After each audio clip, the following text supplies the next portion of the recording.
مدینہ کا بازار تھا۔ گرمی کی شدت اتنی زیادہ تھی کہ لوگ نڈھال ہو رہے تھے۔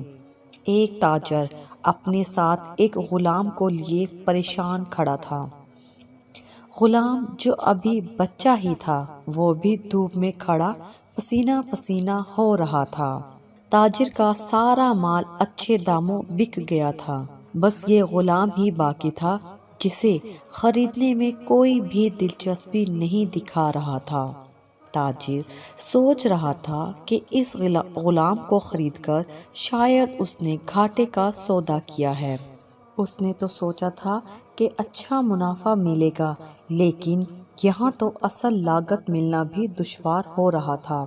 اس نے سوچ لیا تھا کہ اب اگر یہ غلام پوری قیمت پر بھی بکا تو وہ اسے فوراً بیچ دے گا۔ مدینہ کی ایک لڑکی کی اس غلام پر نظر پڑی تو اس نے تاجر سے پوچھا کہ یہ غلام کتنے کا بیچو گے؟ تاجر نے کہا، میں نے اتنے میں لیا ہے اور اتنے کا ہی دے دوں گا۔ اس لڑکی نے بچے پر ترس کھاتے ہوئے اسے خرید لیا۔ تاجر نے بھی خدا کا شکر ادا کیا اور واپسی کی راہ لی۔ مکہ سے ابو حذیفہ مدینہ آئے تو انہیں بھی اس لڑکی کا قصہ معلوم ہوا۔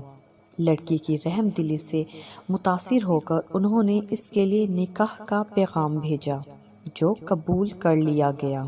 یوں واپسی پر وہ لڑکی جس کا نام ثبیتہ بنت یعار تھا، ان کی بیوی بن کر ان کے ہمراہ تھی، اور وہ غلام بھی مالکن کے ساتھ مکہ پہنچ گیا۔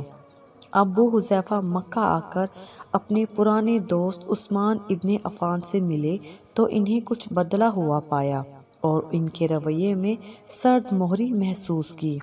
انہوں نے اپنے دوست سے استفسار کیا کہ عثمان یہ سرد مہری کیوں؟ تو عثمان بن عفان نے جواب دیا کہ میں نے اسلام قبول کر لیا ہے اور تم ابھی تک مسلمان نہیں ہوئے، تو اب ہماری دوستی کیسے چل سکتی ہے؟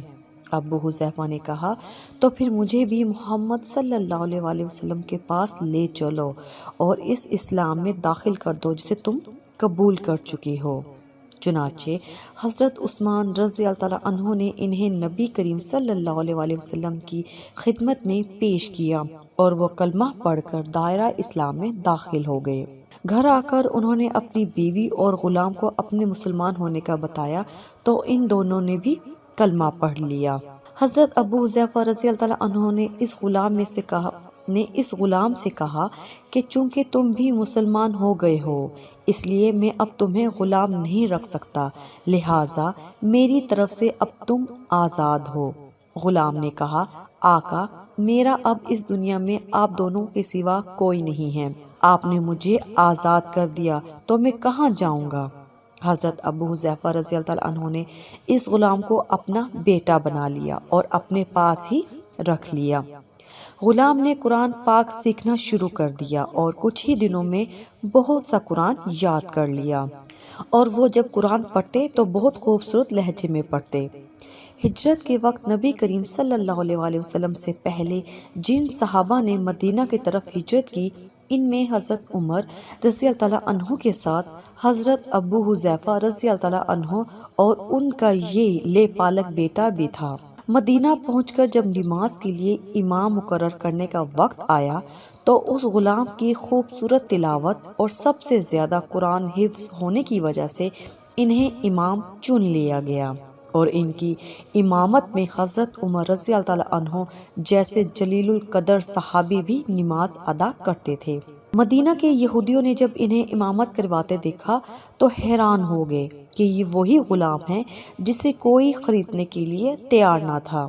آج دیکھو کتنی عزت ملی کہ مسلمانوں کا امام بنا ہوا ہے۔